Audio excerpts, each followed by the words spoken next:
Does the Devontae Adams signing open up the Super Bowl window for the Rams? Personally, I think that it does, but not necessarily because of Devontae Adams. So I might be a little bit late to the train whenever it comes to, I guess, Jonathan and Micah and how they view the Rams. I've definitely been the lowest between the three of us. If you look at their defense, they have the ninth youngest defense in the NFL. And while they didn't perform good last year, we can assume that there's going to be some progression on that end. And when you have a coach like Sean McVay, I just feel like in a single elimination, one-on-one playoff matchup, Sean McVay is going to be able to outcoach a lot of the coaches that he's going against within the playoffs. And for that reason, I think that the Rams are Super Bowl contenders.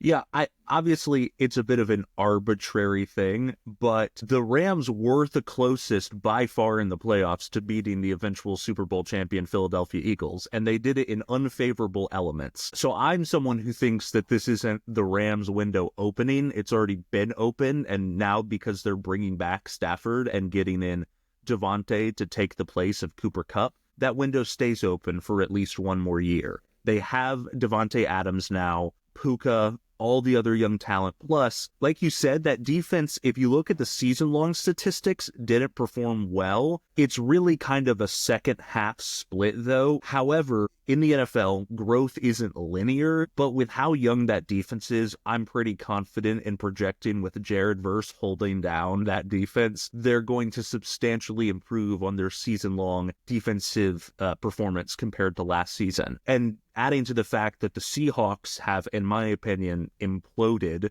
the Arizona Cardinals are completely stagnant, and the Niners are just hemorrhaging talent on defense. Yeah, they're the favorites. They should be, in my opinion, the favorites to win that division. And if you're the favorite to win a division, you are at least in that contender-adjacent title, and with a Super Bowl winning quarterback in Matthew Stafford, yes, they're absolutely contenders. I agree that Devontae Adams isn't what makes the Ram contenders. And for me, it just goes back to a simple question of what was it that kept them from being in the Super Bowl last year? Like, was it a lack of firepower from the pass offense that kept that from happening? I think anyone who was watching knows that, of course, the answer to that was no. So while Devontae Adams is a fine signing, I don't think he moves the needle any one direction or the other.